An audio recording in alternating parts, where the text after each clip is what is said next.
Hervey Schrödinger. Adoro falar esse nome. Hervey Schrödinger. Fala galera, beleza com vocês? Todd na área. Hoje nós vamos ter uma aula bacana de Química, modelos atômicos. Prepare-se para o Enem 2018 aqui com o canal do Professor Todd, extensivo Enem 2018. É claro que eu não posso deixar aqui de falar para você curtir e compartilhar essa videoaula. Fala para os colegas, fala para os amigos, fala para os brothers. Além do que, inscreva-se nesse canal, a sua inscrição para mim é importante.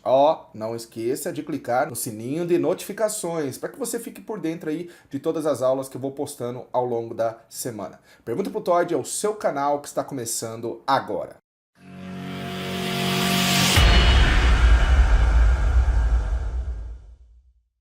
Pessoal, o assunto então, modelos atômicos, Atomic Models. Então pessoal, a gente vai trabalhar modelos atômicos na forma de linha do tempo ou timeline. Extremamente completo para você, eu espero que você goste. Dessa maneira, eu tenho que começar falando, sabe de quem? De Leucipo e Demócrito. Então, a estrutura da matéria ela é estudada desde o século V a.C., quando surgiu a primeira ideia da sua constituição da matéria. Leucipo e Demócrito afirmavam que a matéria não poderia ser dividida infinitamente, chegando a uma unidade cada vez menor e indivisível denominada de átomo. Essas especulações foram então substituídas por modelos baseados em estudos experimentais após milhares de anos. Em 1808, baseado nas leis ponderais de Lavoisier e Proust, o cientista John Dalton elaborou a sua teoria sobre a matéria, conhecida como teoria atômica de Dalton, modelo de Dalton. As principais conclusões do modelo atômico de Dalton foram, preste bem atenção, vestibulando, que a matéria é formada por partículas extremamente pequenas, chamadas de átomos. Os átomos são esferas maciças e indivisíveis. Os átomos com as mesmas propriedades constituem um elemento químico, e elementos diferentes são constituídos por átomos com propriedades diferentes. O seu modelo atômico ficou conhecido como modelo da bola de bilhar. E vale lembrar que John Dalton foi um grande cientista, portador de uma doença chamada de daltonismo, herança ligada ao sexo. Estudado isso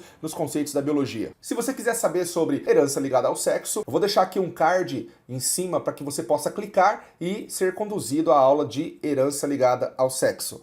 Pessoal, em 1897 aproximadamente, baseado nas experiências com cargas elétricas, o cientista inglês Joseph John Thomson, no final desse século, então, concluiu que o átomo não era uma esfera indivisível como sugeria Dalton. A experiência que levou à elaboração desse modelo consistiu no que? Emissão de raios catódicos, onde as partículas negativas eram atraídas para o polo positivo. Essas partículas negativas foram chamadas, portanto, de elétrons. E para explicar a neutralidade da matéria, Thomson propôs que o átomo fosse uma esfera de carga positiva, onde os elétrons estariam uniformemente distribuídos, configurando um equilíbrio elétrico. O seu modelo atômico ficou conhecido como modelo pudim de passas, onde as passas na superfície do pudim faria sentido em se tratando de elétrons, ok? Mas aqui eu coloquei para você um belo panetone, hein, galera? Quem não gosta de panetone, hein? Se você é daquele viciado em panetone, deixa no seu comentário, fala assim, eu sou viciado em panetone. Então, galera, agora a gente vai falar da descoberta do próton. O Sr. Goldstein, em 1897.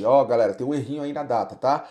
1887, mas na verdade foi 1897, conjuntamente com o Sr. Thomson. Só que o Goldstein acabou descobrindo uma partícula positiva, usando, o mesmo aparelho com um campo magnético que o Sr. Thomson fez uso. Dessa forma, ele descobriu a presença de um próton. Pessoal, vamos falar agora de um ícone da ciência, realmente um ícone, o Sr. Max Planck, alemão, nascido em Kiel, nascido em 23 de abril de 1858, ele abriu caminho para o que hoje nós conhecemos como teoria quântica. Para quem não sabe, pertencendo a uma família de grande tradição acadêmica, Planck estudou nas universidades de Munique e Berlim, onde teve aulas com grandes e renomados doutores da época. Então, pessoal, o Sr. Planck, ele se deparou com um grande problema, Estudando radiações, ele não conseguia resolver a questão da distribuição de energia no espectro radioativo total, levando e considerando as teorias clássicas. As teorias clássicas diziam que a energia emitida por um corpo que não reflete luz deveria variar na mesma proporção da temperatura. Só que na prática, pessoal, isso não acontecia. Então, Planck foi capaz de deduzir a relação entre energia e frequência de radiação. No seu artigo publicado em 1900, ele enunciou essa relação. Energia é igual a constante de Planck vezes a frequência, hoje conhecida mundialmente. A constante de Planck, ou constante universal, ela foi baseada numa ideia de que a energia emitida por um corpo negro só poderia assumir valores discretos, conhecidos como quanta. Um quanto, para quem não sabe, seria um determinado pacote de energia emitido, enquanto que quanta é o plural de quantum. Essa descoberta de Planck foi determinante para a física atômica, pois fundamentou o modelo de Bohr e também a teoria de Einstein, que explica o fenômeno fotoelétrico. No modelo atômico de Rutherford, em 1911, um ano depois do nascimento do Clube Corinthians, o cientista Ernest Rutherford, utilizando a radioatividade, descobriu que o átomo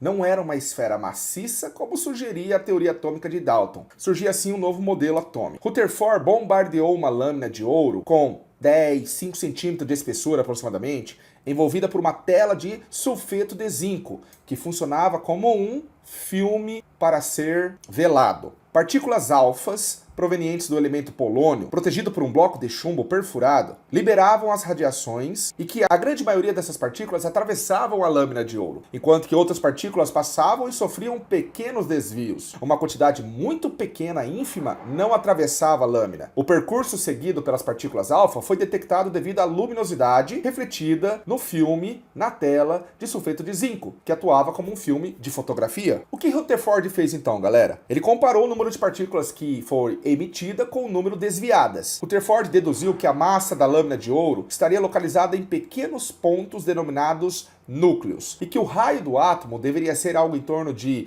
10.000 a 100.000 vezes maior do que o raio do núcleo, sendo, portanto, o átomo formado mais por espaços vazios do que propriamente por estrutura maciça, como dizia o Sr. John Dalton. Na verdade, a explicação para isso deve que as partículas alfas que sofreram desvios foi dada pelo fato do núcleo ser positivo e repelir as partículas também positivas. Essas partículas que não atravessaram teriam colidido frontalmente com esses núcleos, sendo então ricocheteadas ou rebatidas. O modelo atômico de Rutherford, o que ele fez então? Ele concluiu que o átomo era composto por pequeno núcleo com carga positiva neutralizada por uma região negativa, denominada eletrosfera, onde os elétrons giravam ao redor do núcleo. O seu modelo atômico ficou conhecido por modelo atômico planetário. Pessoal, vamos falar agora do modelo atômico de Bohr. Isso mesmo, Niels Bohr. De acordo com Rutherford, em um átomo, os elétrons se deslocavam em órbitas circulares. Porém, esse modelo acabava contrariando a física clássica, porque segundo essas teorias, o átomo não poderia existir dessa forma, uma vez que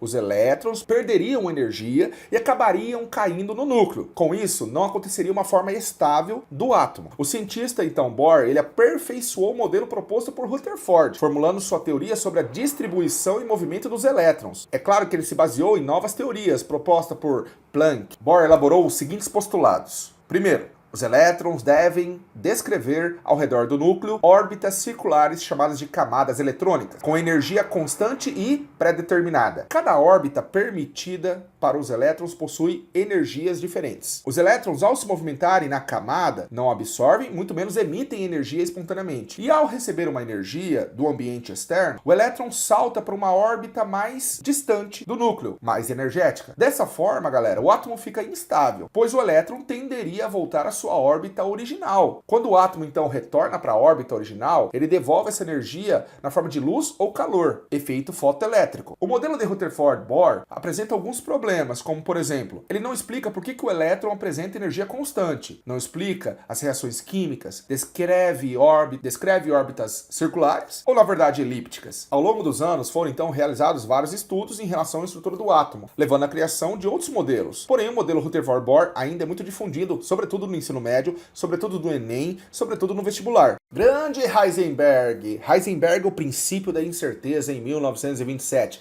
Galera, essa imagem aí, eu tô trolando vocês. Essa imagem é do Heisenberg de Breaking Bad, seriado que passa aí no Netflix. Fala a verdade, trolei vocês, né? Pra quem não sabe, Heisenberg, juntamente com outros cientistas, alicerçaram essa tal mecânica quântica a partir de 1925. Então, pessoal, como dito por mim, uma das mais surpreendentes leis identificadas por ele é o chamado de princípio da incerteza. A noção de que é impossível saber todos os parâmetros de uma dada partícula num momento qualquer. Então, se o sujeito sabe bem a velocidade de um próton, ele pouco saberá sobre a posição e vice-versa. Na prática, é como se sob certas condições, uma partícula pudesse estar em vários lugares ao mesmo tempo. Galera, não dá para você pegar as informações de um elétron, porque para visualizar ou capturar as informações do elétron, eu preciso de imagem. Imagem precisa de luz, e luz transfere energia. A partir do momento que a luz bate naquele elétron, para que eu veja a posição dele, não corresponde à posição real, pois há interferência. E agora aqui falando um pouco de contexto histórico, galera,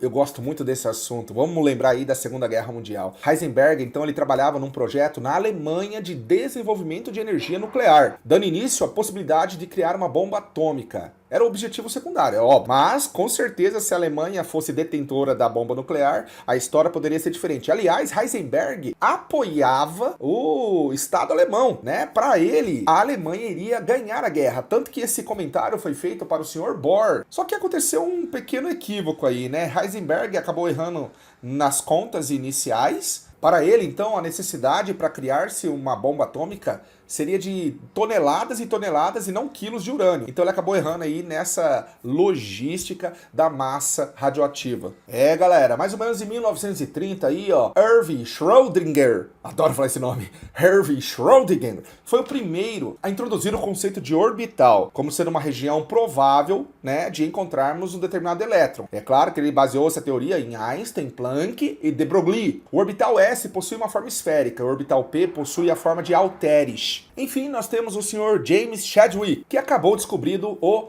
nêutron, né? O nêutron, partícula que acaba neutralizando e dando estabilidade ao núcleo. E chegamos ao fim de mais uma videoaula. Eu espero que você tenha gostado, né? Minha primeira aula aqui para você de química, modelos atômicos. Prepare-se aqui no canal Pergunta pro Toyd no Extensivo Enem 2018. Se você não se inscreveu, por favor, clique agora aí, ó, e se inscreva nesse canal. Curta e compartilhe, avise aos colegas, assista várias vezes e comente as suas dúvidas aqui embaixo nos comentários. Tchau, galera!